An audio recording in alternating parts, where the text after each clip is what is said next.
All right, Brittany, are you ready? I am ready. Awesome. So good afternoon, everyone, and welcome to a Disaster Survivor's Guide to Small Business Administration Loans. We are so excited to have you here for our third training as a part of the Disaster Resilience Awareness Month. Throughout the month of March, Community Legal Services, as well as Texas Rio Grande Legal Aid, Disability Rights Texas, Lone Star Legal Aid, and I believe the YMCA Legal Aid will be teaming up with its partners, Equal Justice Works, to spread awareness about disaster-related legal challenges and share resources for disaster preparedness and recovery efforts. For more information on this series and to join us in spreading awareness, be sure to follow Equal Justice Works, as well as Community Legal Services of Mid-Florida on Twitter and Facebook, where you'll find updates on the subsequent presentations that will be a part of Disaster Resilience Awareness Month. This presentation is being recorded, so if you need to leave early for any reason, please do not be afraid. Reach out to us afterwards and we'll send you the link to the recording. If you have any questions or comments for us, please feel free to type them in the chat function. And then we'll answer questions toward the end of this presentation. It's my plan for Brittany and I to speak for about 45 minutes. I'm not sure if it'll take that long, but if it does not, that just gives us extra time for questions. And then at the end, we'll have about 15 minutes to answer any questions that you may have. So with that, let's go ahead and get started. My name is Brianna Williams. I am the Equal Justice Works Disaster Resilience Fellow at Community Legal Services of Mid-Florida. This presentation is also being hosted by Community Legal Services of Mid-Florida. And as I stated before, this will be posted on our Facebook page as well as our other social media pages after we get the link to the recording. For accessibility purposes, we have also drafted some written materials.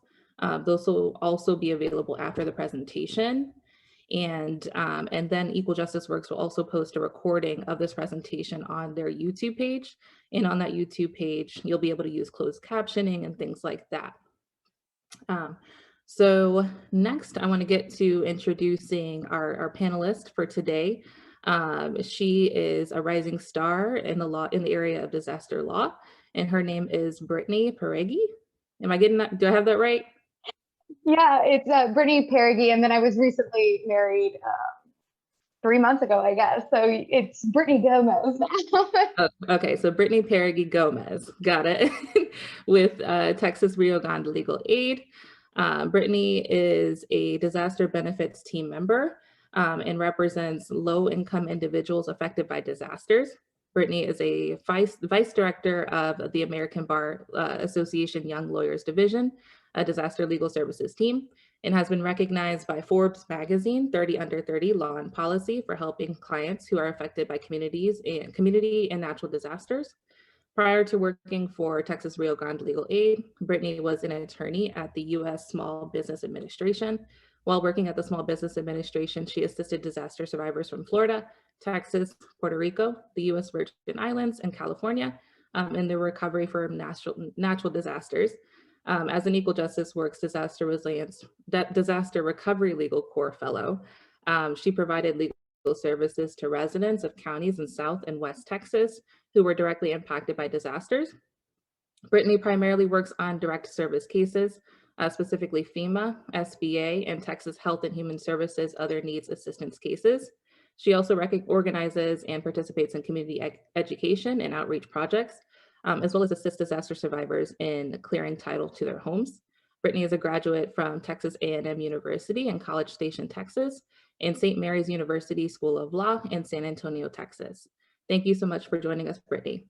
Of course, thank you for having me. Awesome. So we're going to go ahead and get started. The way this is going to work is that I'm essentially going to ask Brittany questions, and she will give us some wonderful answers that will hopefully, answer business administration loans. Again, if you have any questions that pop up throughout this presentation, feel free to drop them in the chat. And I see we've got some comments. Yes, and feel free to drop them in the chat, and we will try to answer all that we can in the time that we have remaining in this presentation. Um, so let's get started.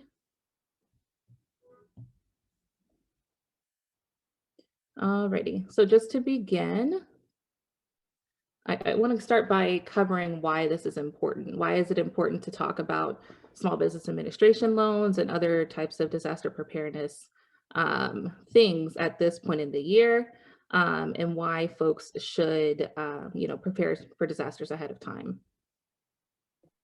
Yeah, so the perfect example of this is my home state of Texas, which just went through a massive winter storm.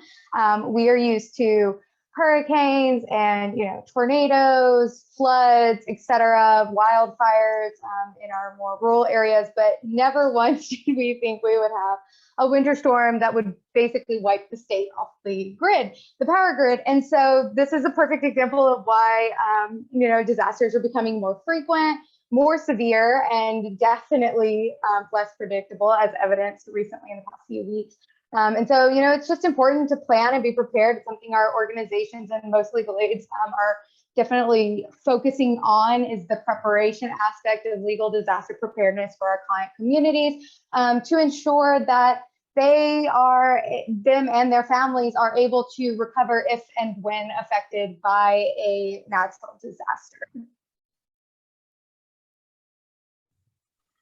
Wonderful. And so I also want to talk about how long does the disaster recovery process last?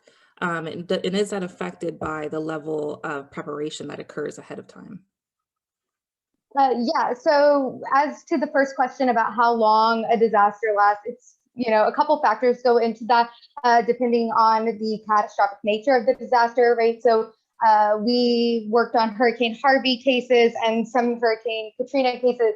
Hurricane Harvey cases we anticipate to be around, and some issues not to be resolved for, decades after this storm. Some of those systemic legal issues that are going to continue to have to be litigated or pressed for answers.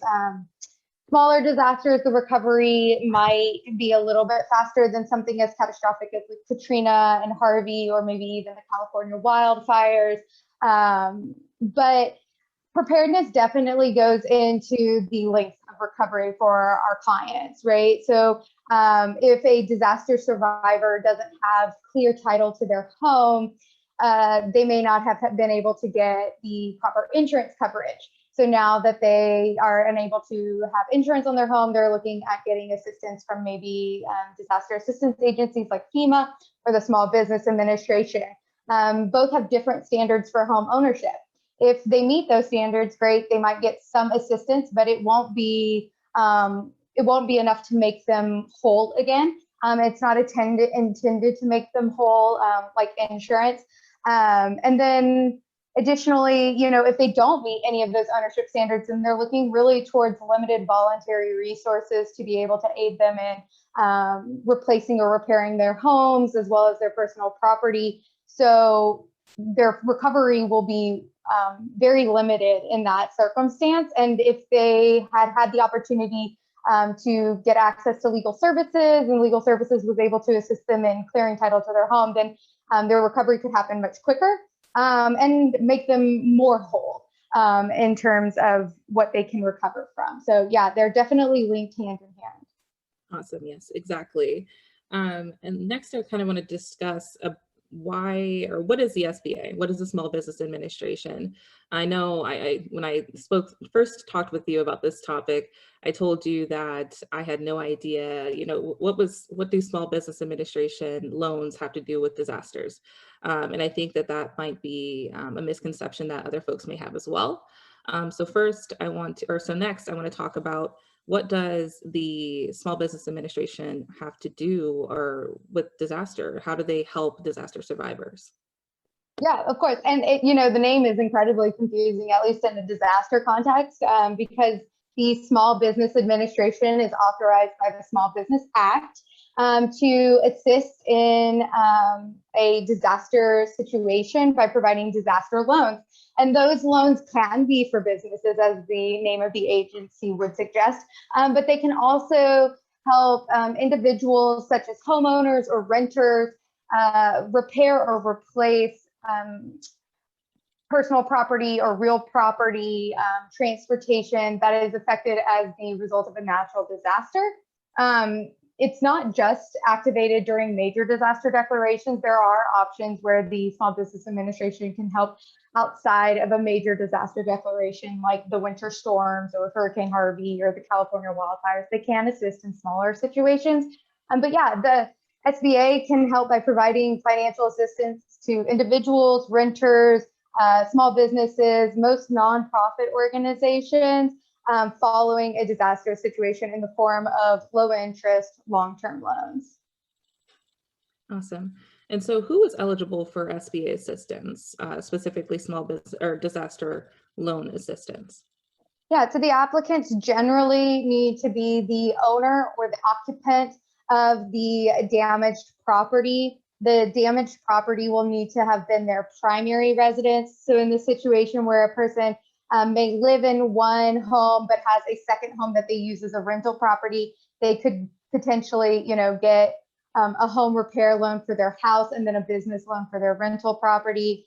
They need to be in the disaster declared area. They need to be of contracting age, meaning they have to have the capacity to sign a contract, and that'll vary by state. In Texas, it's generally 18 years of age, and there's some exceptions to that.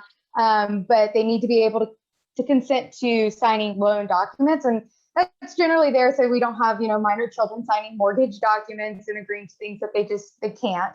And then they need to be a U.S. citizen, non-citizen, national, or qualified alien, and those are the same immigration statuses that apply for FEMA as well.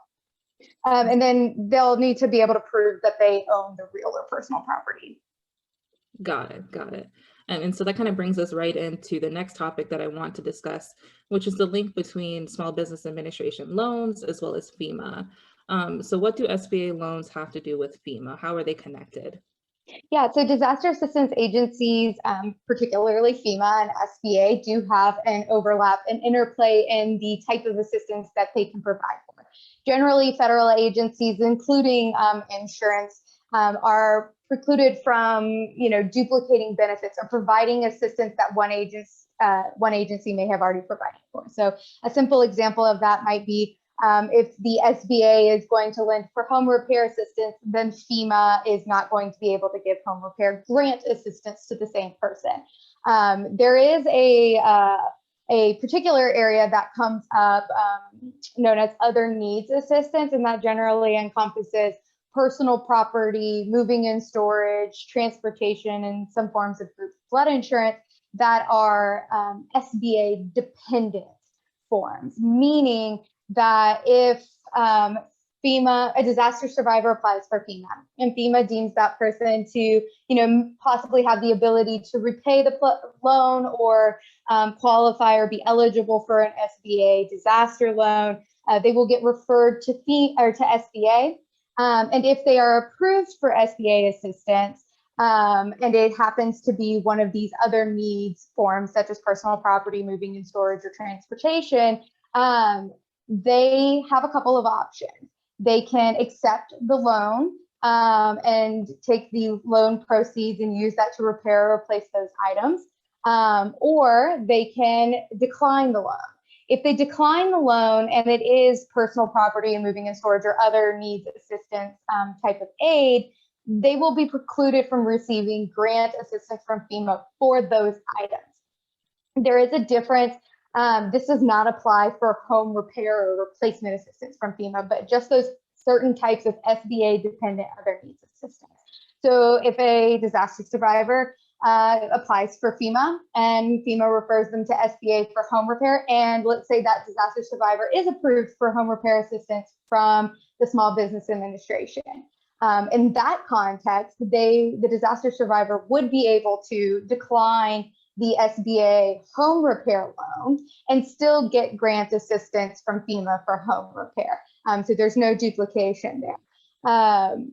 there are certain circumstances in which a client may want to do that, and they may have less of full recovery if they do decline the SBA loan, but they may not be able to financially pay or stay without breaching the terms of the loan. And so grant assistance, while it will likely be less than what the SBA would offer, FEMA benefits are a grant. They don't have to be repaid. And so that might be something that's more beneficial for your client in the long term than attaining a loan where they would need to pay monthly payments.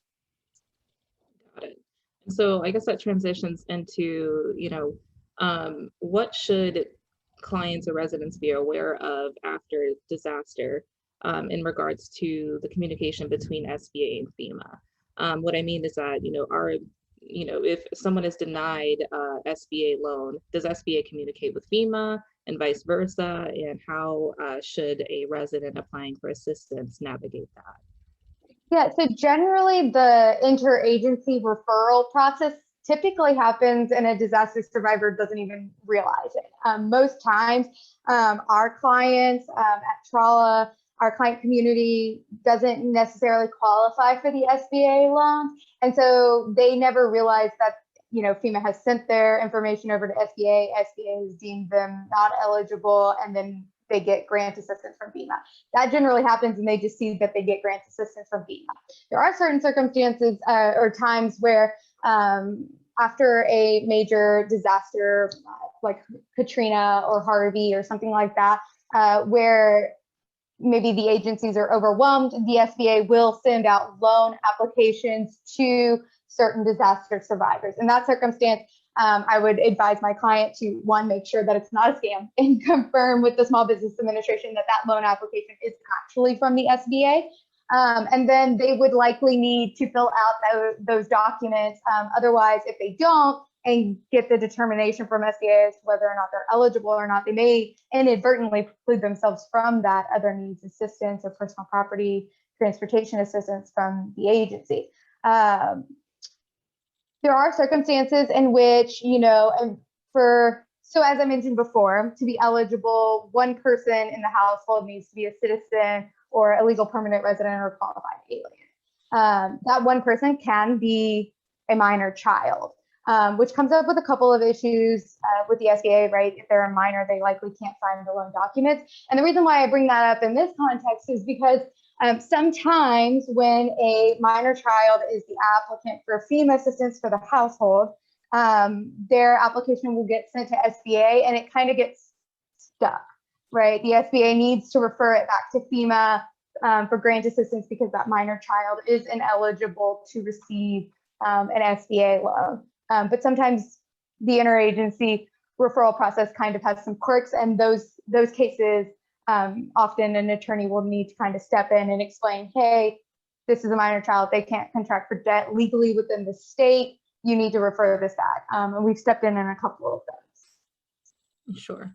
And you mentioned briefly before that there's a reason why certain folks qualify, or there's a reason why many of your clients don't qualify for SBA loans. Can you expand upon that briefly? Yeah, so I mean, there's several reasons why our clients may not qualify. Steady income, consistent income can be one. Generally, the SBA considers itself like a lender of last resort, so it kind of works opposite of the traditional lending market. Meaning, if a client has decent decent income and credit is okay, not excellent, but it's not really bad, they may qualify. But often the barriers to that become like low property values, cause issues.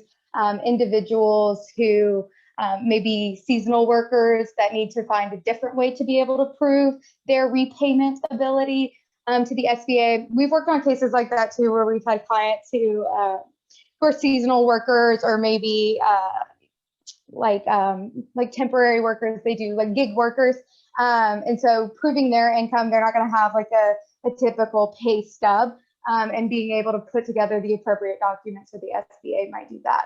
But generally, like I was saying, they work opposite of the traditional lending market. So if a client isn't able to necessarily get a home repair loan from a bank, the SBA may be able to assist them, but they do need to, still be able to qualify and meet that repayment ability standard that the SBA has. Got it. Thank you. So next, I want to go into how do we apply, or how does one apply for an SBA loan? And to do that, or to explain that, I want to take us to another presentation, and I will attempt to share my screen. If you were here before the presentation started, you heard that this is my first Zoom presentation. So just give me a bit and let's hope that this works out. Just one moment.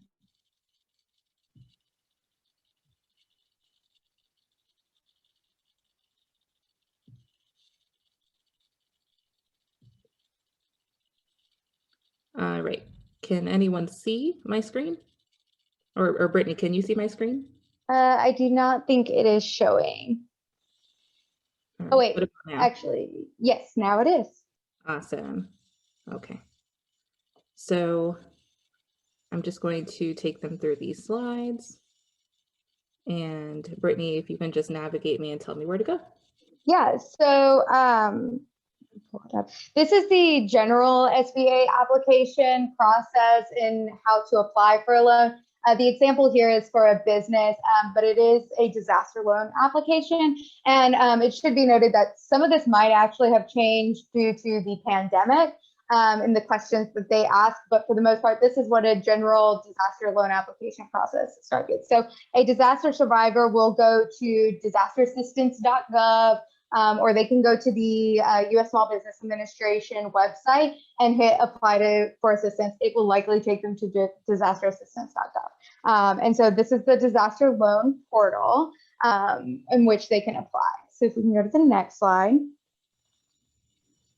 So you'll see here in the registration part, just like with pretty much any application, you either already have a login, so maybe a prior disaster survivor has already applied for assistance in the past, or they can register. They'll want to make sure that they go through that process. So we can go to the next one.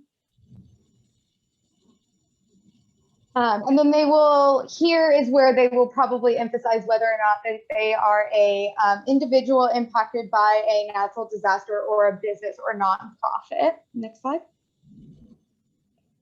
And then this is the slide for small businesses that can apply for assistance, but generally we can assume that the individual assistance side will also look similar to this to explain whether they are homeowners or renters. In addition, businesses are sole proprietorships, partnerships, LLCs or LLPs, and then what type of assistance they're applying for. So real property would be those home repair loans, or for businesses, leasehold improvements. Personal property would be listed here for a homeowner or a renter, but for a business, that machinery and equipment. Economic injury, those are going to be for businesses only, and that's going to be the lost profits, or what SBA will call idle loan proceeds. Next slide.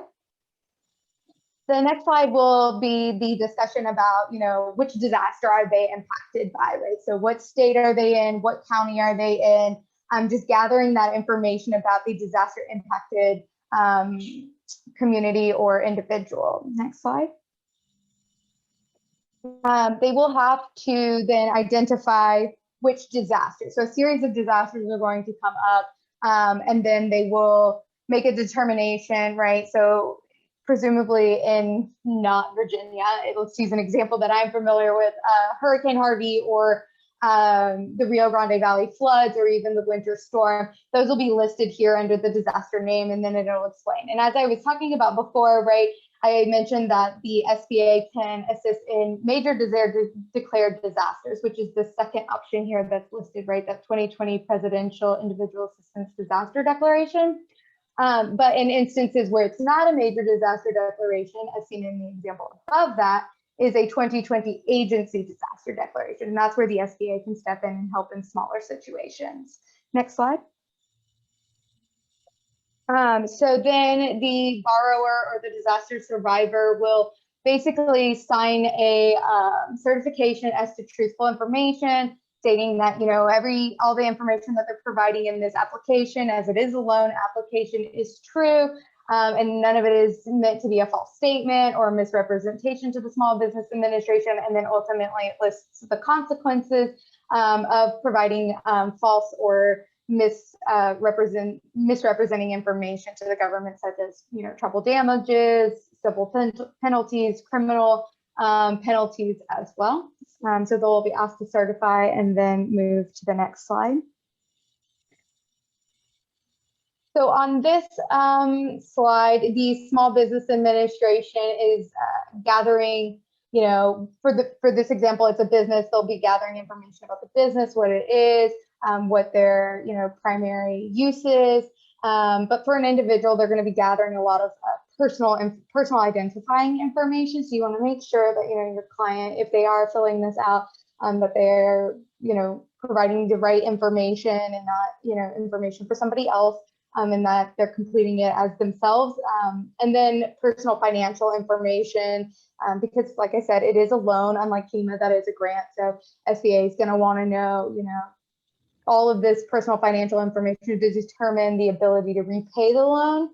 And then they'll also want to know like extended debts, or your debt to income ratio type of information. And then the SBA, both for businesses and individuals, will require up-to-date tax return information. So next slide.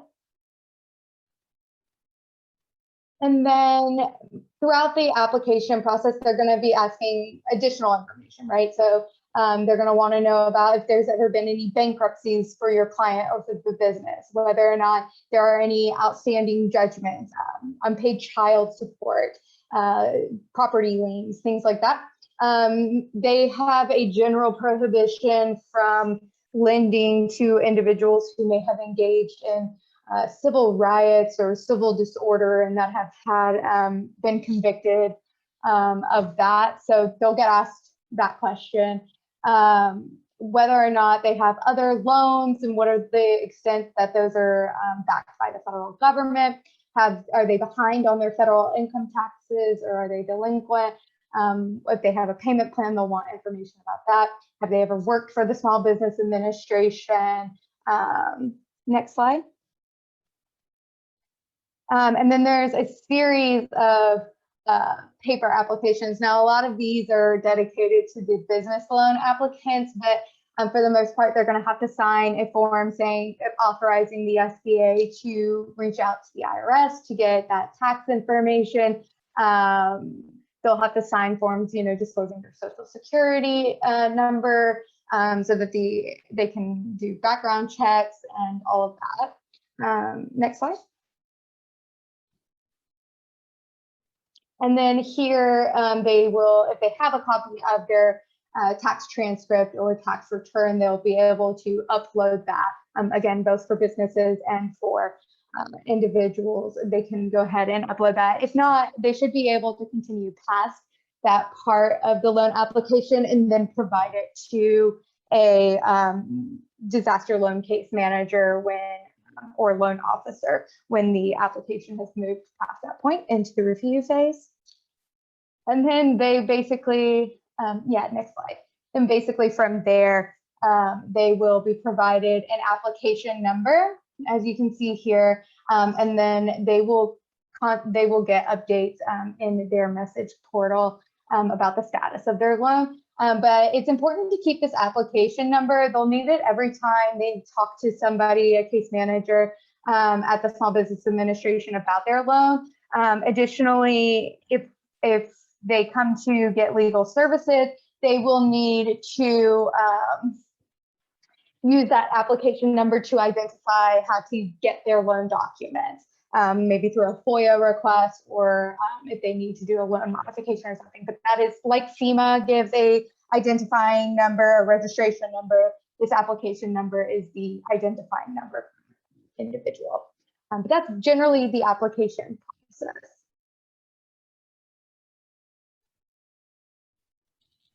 All right. So and I did see Julie had a question about whether or not TRALA does community workshops on explaining SBA forms. The disaster benefits team doesn't. We do have a micro enterprise team They may have since pandemic with the PPP loan through the SBA, but I think generally we try to get, maybe like Lyft Fund was doing micro loans or grant assistance for our small businesses.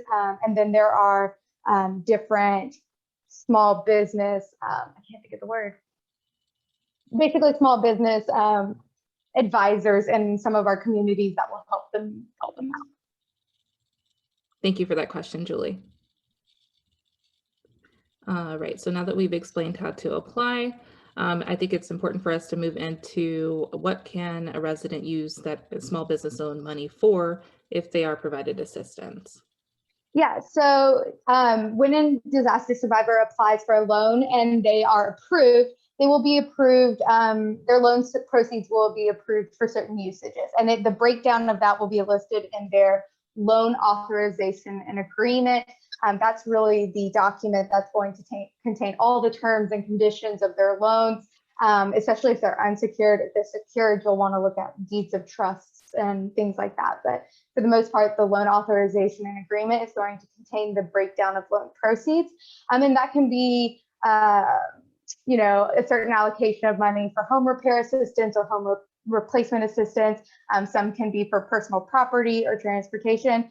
And then the SBA does offer the ability to obtain loan proceeds for mitigation. So maybe storm windows or storm shutters or raising a house prior to it needing to be raised out of a flood zone. So there is the ability to get mitigation funds. And then for businesses, that loan proceed breakdown will look something like, structural repair, replacement, or it'll tell you what the lost profit assistance is, as well as what can be used to replace inventory or anything like that.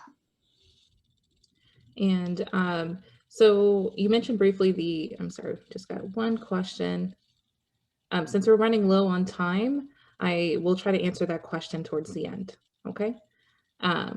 So next I want to talk about the type of assistance that a borrower can receive for home and personal property.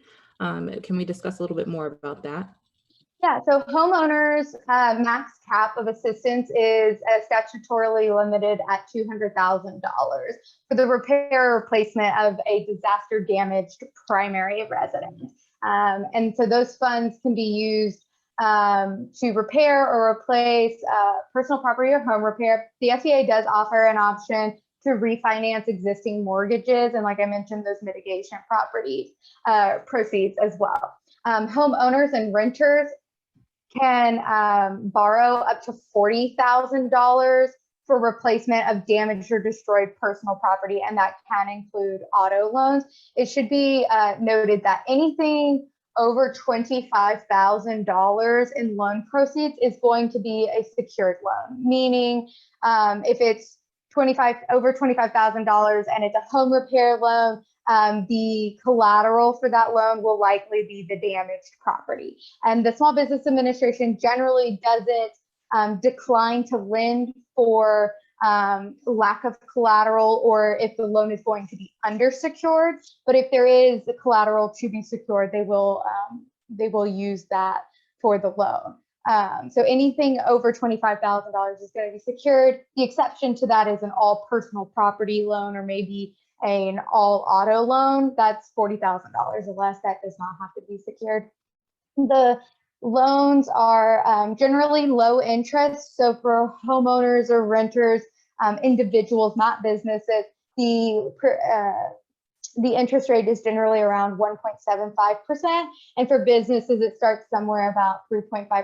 And I mentioned earlier that, the lower your credit score, the better the interest rate with the Small Business Administration. So, and that's because of that lender of last resort requirement. And the maturity dates on the loans are about 30 years.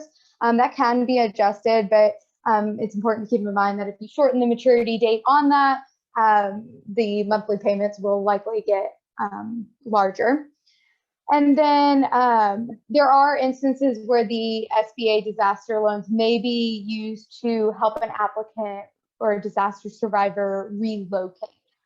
They don't necessarily have to relocate from the property, the land in which the home was built on.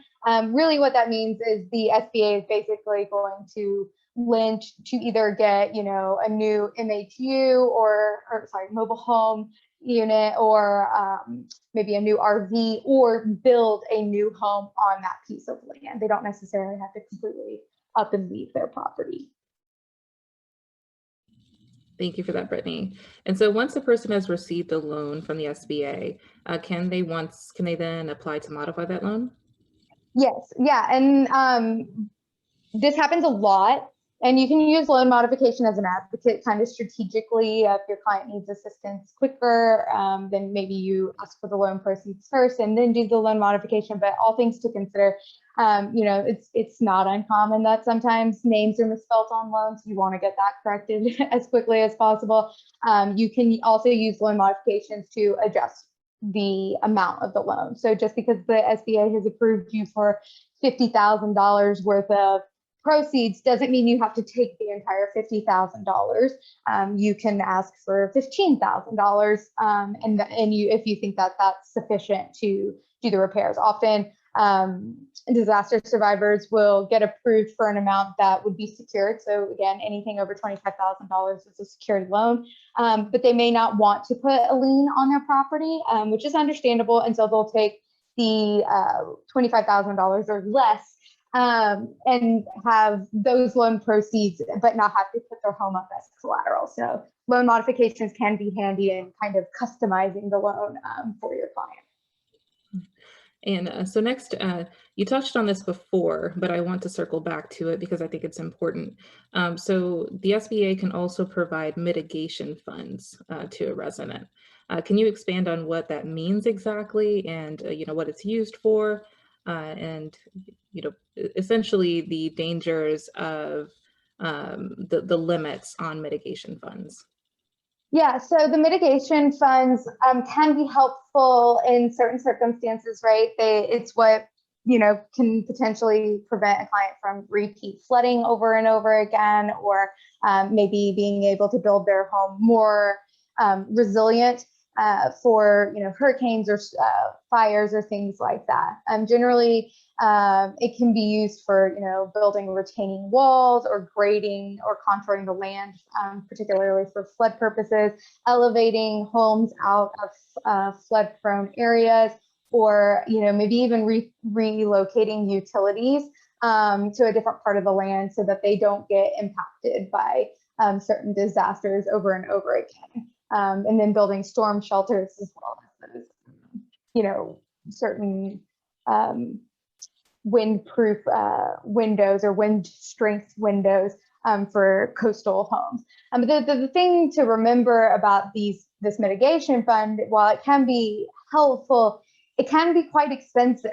The SBA can't lend past 20% of the total amount of physical damage to the real property. And then generally the disaster survivor is going to have to self-inject somewhere around 80% of the cost. So for our clients and that we represent at Trala, often they can't afford the mitigation part of that. So it's unfortunate that the requirements of that are so high and so costly, because it does really preclude some of our most disaster-prone residents and individuals from being able to access these features or these loan proceeds that may be able to, put them in a better situation where they don't have to constantly deal with disaster damages. And then the overall cap on that for a business is somewhere around $2 million. And speaking of, mitigation funds and making our homes more resilient for future disasters, what special consideration should residents give to flood insurance with regards to both, applying for future SBA loans, and even if you could touch briefly on how that impacts Fema assistance, if possible? Yeah, I definitely can. So sometimes with loan proceeds come insurance requirements, and that means, and often it's, if you're going to get loan proceeds from the Small Business Administration, you're likely going to need to, have homeowners insurance or be able to afford to get homeowners insurance. But in addition to that, some individuals, some disaster survivors will also get hit with these flood insurance requirements. And as we know, flood insurance can be quite costly for the average household. It really depends on which flood zone they're in and maybe how many times they flooded in the past. So they may be forced to either get flood insurance and they may not be able to afford it, or take an amount of money that's less than what they need to repair their home in order to kind of bypass that flood insurance requirement. So they may have to take $25,000 instead of $50,000. But then when it comes to FEMA as well, sometimes FEMA puts group flood insurance proceeds on grant money, and FEMA may pay up to 3 years or so of those of that monthly cost or that yearly cost premium for them. But if they don't maintain the flood insurance, both with SBA or with FEMA, they may ultimately preclude themselves from disaster assistance in the future. Awesome, thank you for that. So now that we've discussed what the SBA is, how to apply, and what type of assistance you can receive, I want to talk about the barriers to receiving an SBA loan. So first, if we can talk about prior loan history issues. So how does that impact an individual's ability to obtain an SBA loan? Yeah, so as you saw in the application process, the SBA is going to ask a variety of financial information, and part of that's going to include whether or not they've ever defaulted on a loan in the past, and that would likely show up on their credit score. But for some of our clients, whether or not they've ever defaulted on an SBA loan in the past. And if the answer is yes, then they will more than likely not be eligible for a future Small Business Administration disaster loan. And that can really cause problems for our client community.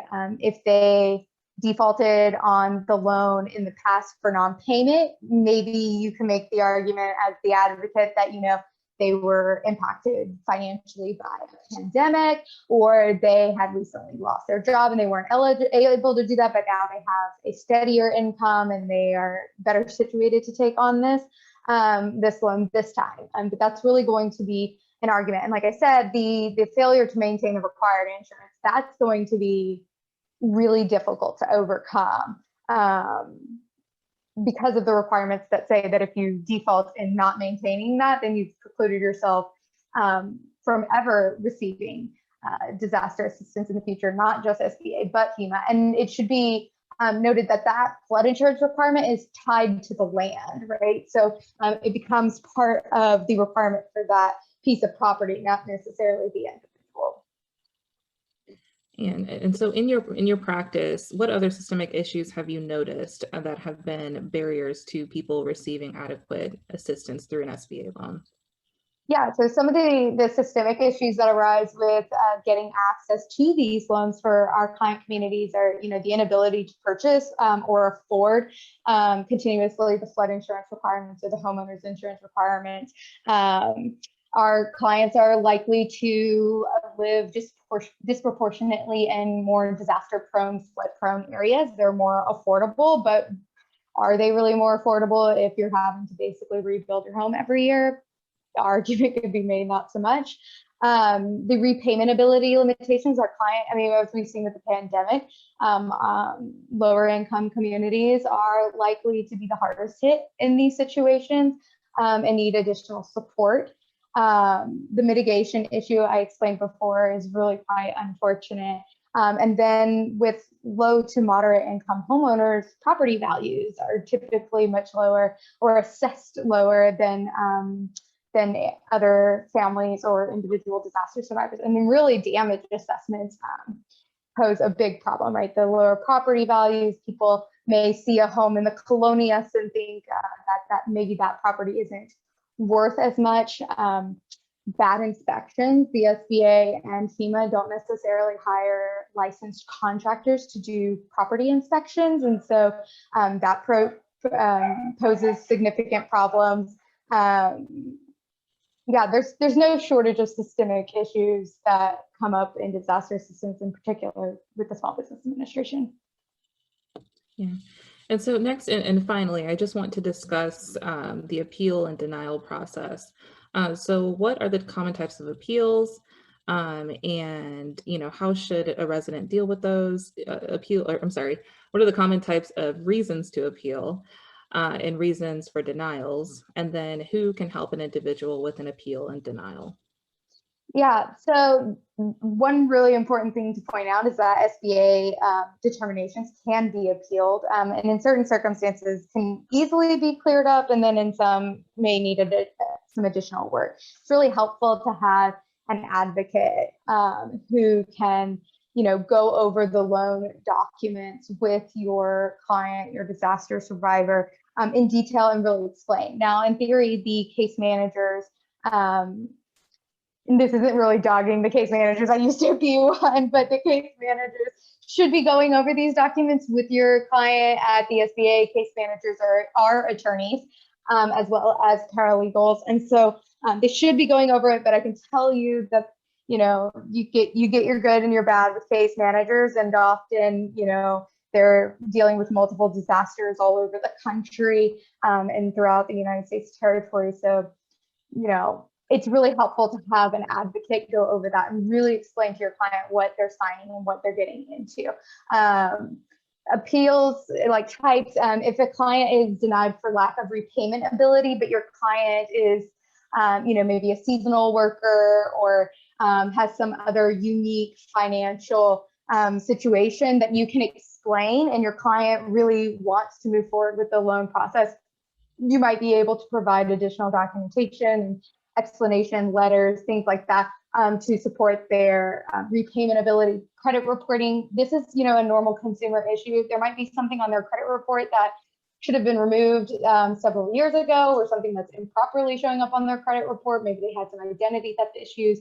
You're going to use your, knowledge of consumer law in order to help clear up some of those issues for your client. And then maybe that's the only barrier preventing them from being able to get this loan that they want. Primary occupancy, there's a unique issue with that within the Small Business Administration. So for FEMA, a driver's license can be helpful in showing that the disaster survivor lived in the damaged property as their primary residence, but the Small Business Administration does not use driver's licenses as primary occupancy. So you're going to need to find some other document to be able to show that, whether that be the ownership, to clear that up, or maybe showing running utility bills going on, or something to show that they were living in the property at the time of the disaster. I've helped clients who were approved for home repair loans for homes that should never be repaired. They should be torn down immediately. They are not safe to live in, and helping them get that loan modified from repair to replacement. And then, like I mentioned before, the situation with minor children, sometimes they kind of get stuck and they need an advocate to get them back to the FEMA grant assistance. And then, as I mentioned, loan amounts can be changed through that modification process. It's often helpful to have an advocate involved in that process to make sure that, your client's not taking out too much money that they won't be able to repay or likely may default on in the future. And then who can help? I would say your local legal aid. I am the attorney at TRALA that gets like all of our SBA disaster loan cases default to me, and I review them. And there's not that many that come in. Often our clients are getting that FEMA grant assistance, but the local legal aid might be able to help with loan closings where they don't have to pay the financial cost of going to a title company to have that done. That can easily cost $500 to $1,000 that our clients may not be able to afford. If they don't qualify for that, we do try to look for pro bono assistance or referrals to attorneys, especially in the context in which a loan has been defaulted on and may need some assistance regarding debt collection or something like that. Why, so much information. So thank you so much for that, Brittany. So that's all that we wanted to share today. And now I wanted to open it up to questions. So if you have any additional questions about what Brittany discussed today, or what Brittany and I discussed today, please put those into the chat now. I do see that we have one question. It's from Kelsey Walker. She says, if a client doesn't have or use a computer or the internet, Is there an alternative way to apply, and how would Sba communicate them without that message portal? Yeah, so that's a great question. I don't have the answer for in the pandemic, but outside of the pandemic, there were disaster recovery centers, and in the DRCs, or disaster recovery centers, SBA and Fema, as well as other voluntary agencies, and the disaster legal services table, where attorneys could volunteer their time to help clients, would all be housed in the same building. And so a disaster survivor could kind of come in and get a one-stop shop for disaster assistance, and they would be able to fill out a paper application for the Small Business Administration. I would imagine now for the SBA, they can call the SBA 1-800 number and apply over the phone, or they may be able to, if that's not conducive, because who wants to provide personal identifying information over the phone for that long, they may be able to call the hotline and request a personal loan application be mailed to them, in which they can complete those forms and then mail them back. I know the SBA has done that in the past, but pre-pandemic, a DRC would be the answer. Awesome. Kelsey says, thank you. Thank you for that question, Kelsey. We've got another question from Jara Morier.